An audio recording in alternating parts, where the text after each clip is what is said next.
risen from the ashes to school the masses. Hello everyone, welcome to another edition of the Scholars of Wrestling Show. I'm your man behind the microphone, Scholar Jeff. To my right is the reigning and defending Scholars of Wrestling champion and Mr. Scholar in the Bank, the scholar of many titles, Scholar Tarek. What's up this week, sir? I don't know whether or not to be angry or, in a way, kind of relieved, knowing that, I guess we'll just go right to it. Raw wasn't great, but I will give it that it was better than the last couple of weeks, especially compared to last week's monstrosity. And that's not saying much. But then again, I suppose you already knew that the Master of Douchery, the Duke of Douchery, I'm sure there are other nicknames in there that I'm just not coming up with. Scholar Bryan. Adding on to the point that our highly esteemed Scholar Tarek just brought up, there is not enough clear liquid possible to wash away the memory of Raw last week. The first one that I had watched in full, sat down in front of the TV, actually turned on, just happened to be the monstrosity that was last week. And, there's not enough clear liquid in the world to wash that away, so that is why brought out the booze. Enjoy responsibly, scholars and scholarettes. Unless you're watching Raw. In that case, drink away. And make sure you call your Uber and tip them heartily. Watch it at home. That's all you need. There you go. Especially with this one. Watch it at home. Yes. But anyway, let's talk about the week that was, starting with the way we always have to kick off this show with a little bit of what we like to call a backstage news. Indeed. We shall go ahead, peek behind that curtain, and check in on a little backstage news. Backstage news. News. There's nothing exciting enough for me to go into my normal hysterics. Try your best, man. Try your best. Fair enough. Well, come on, you have enough. You have enough alcohol in your system. You should try. Backstage news. Isn't it nice to take the champion's advice? On occasion. Mm-hmm. But when we're not talking about actual championship things, sure, because your advice is meh. That's a meh. But something that is certainly you can try and talk down not me meh. all you want. It's still, you look up to my greatness. I look up to nothing. In all seriousness, we do have a bit of a sad, serious topic to breach today. Because as of the day of this recording, we got news earlier this morning that sadly the Dynamite Kid has passed away. I believe he was 60, wasn't he? He was 60, and to tell you the absolute truth, after listening to all the stories about the Dynamite Kid, hearing all the stuff that I heard about the Dynamite Kid, I'm surprised that he made it to 60. He was tag team partners with Davey Boy Smith. Okay, so he was doing whatever Davey Boy was doing at the time. Okay, we know that he gave so much of his body to the wrestling business that for the last 20 years of his life he could barely move. Okay, so... But quite honestly, the only story I remember of Davey Boy's Dynamite Kid was that story that Mick Foley told in his first book about the jobber match that he had against the British Bulldogs, and it was Dynamite Kid suplexing him out of his boots, and Davey Boy Smith hitting him so hard with a clothesline that he broke his jaw in a welcome to the business kid type way, because that's the way the business was run back then. You had to earn it in the most physical way possible. That's how the business was run back then. And apparently Dynamite Kid was a full proponent of that kind of attitude. But he was the first of the wrestlers that took their bodies to the limit and took their bodies too far.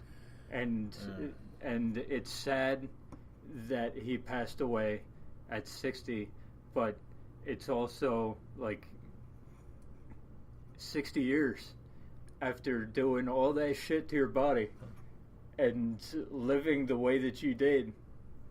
It's actually pretty good. It surprised me when it said Dynamite. It didn't surprise me when it said Dynamite Kid dead. It surprised me when it said Dynamite Kid dead at 60.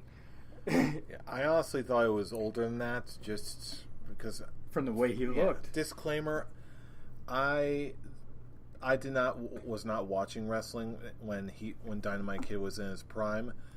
However, when I was watching, a lot of the people who really inherited a lot of his legacy were in their primes.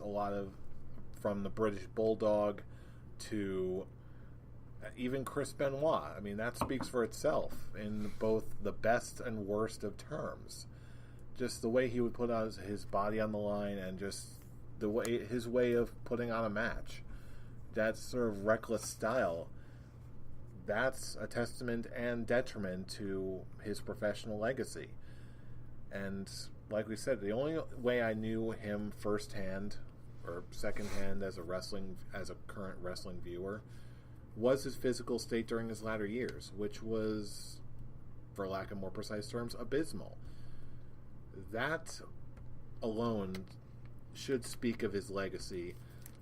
Hopefully, in the worst of times, his legacy should speak of the dangers of working in a certain way that I think we're much more cognizant of now. But in the best ways, it's putting your all and putting your passion into something you care so deeply about. And that's what I'm going to remember of the Dynamite Kid. Yes. I never followed the Dynamite Kid, but I saw what you did there.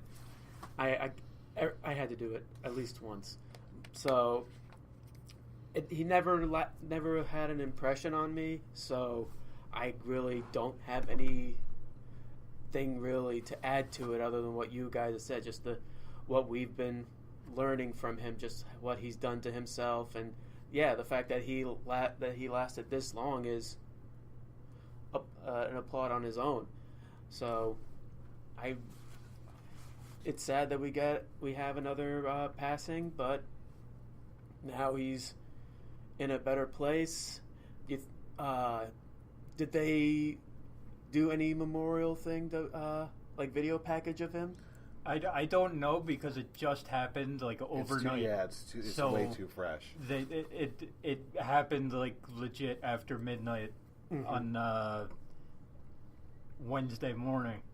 So I don't think that there was any ability to actually do a memorial. We'll see what happens on Monday. The only thing I can see them doing is like doing it on their first one on NXT or something like that. We'll see. We'll see if they do something on Monday. But also adding on to that, just that was my problem when Daniel Bryan got hurt, because I was seeing visions of the Dynamite Kid in my head when looking at Daniel Bryan at that time, because Daniel Bryan was doing a lot of the same things that Dynamite Kid and Chris Benoit were doing. So at that point, I thought it was a good idea for him to step back, do what he did for a couple years, because he was looking very Dynamite Kid worthy at the end of that run there, trying to do stuff that he probably shouldn't have been doing after the neck injury when he came back from it. And I was like, okay, this is good. Retire, or retire with the air quotes, take some time off, do your GM stuff, don't get hit, recover, and look at what we're getting now. That's a testament to being able to recognize that you're going about giving your body to the wrestling business in the wrong way and being able to get out of it. Dynamite Kid, Chris Benoit were not able to do that. We finally have a story of someone who was able to realize what they were doing, take steps to counteract that, and now we're getting, I believe, the best Daniel Bryan we've ever had. And that's really the best way I can think of to even spin this in a positive way. I mean, it's always sad when a wrestler passes away or when anyone passes away. But thanks to the legacy of Dynamite Kid, not just as an amazing performer, but as that cautionary tale, is why I think we're going to have the wrestlers of today, like your Daniel Bryans, those who have learned that lesson without stifling the passion, that same passion that Dynamite Kid had. Well, that I cannot help but appreciate and say, Dynamite Kid, your life experience may have been very, very hard, but you know what? Thank you for the legacy you left behind, because it's really bringing us a better future today. So, Dynamite Kid, we thank you. Godspeed. And hopefully you're with Hayabusa now putting on some 5-star matches. So rest in peace. Salute, sir. In the meantime, I believe we need to have another eulogy for this week's Monday Night Raw. As I said at the beginning, it was a better show than the last 2 weeks, but it was a very low bar that they set. I'll tell you exactly why it was a better show. Not by much, but it was because the entire show wasn't based around the heels just beating people down. That was my problem with the first one. It got so boring, and out of last week, it was basically just 15-minute beatdowns of top superstars from the heels. Drew McIntyre made it interesting, but when you add Bobby Lashley and Baron Corbin into the mix, it got boring real quick. Mm-hmm. So, the problem with last week's Raw was that it was so boring I could barely stay awake through it. At least this time, this Raw, there was some really bad shit. Let's not kid ourselves. But there was improvement in the fact that there was comeuppance, storylines continued in a meaningful way. It wasn't just 3 big guys beating down people for half-hour time periods at a time like it has been for the last 2 weeks. So, I guess it's an upward swing, not by much, but still, as much as it seemed like it's not the best, they're just waiting to bide their time until the next big show. Yeah, that's the big. It's the big problem right now, because there's no champion, there's no contenders. They're all hurt or out doing their own thing. So it seems like the Raw creative team just doesn't care. The fans don't care, as evidenced by the ratings. But there's nothing to fight for on Raw, and so it's like, why should I care? Well, you know what I mean. To me, there was one small exception that I don't know what your reaction was, but to me, it sort of caught my eye because it seemed like something was going to go into this. The retirement match between Rhino and Heath Slater, or the firing from. If you can call it a match. But here's also the problem. I was more curious what was going to happen to it and how serious it was. The problem with this is that, well, first of all, it's Heath Slater and Rhino. Not saying anything bad about that and whatever. But it's like they've barely been on TV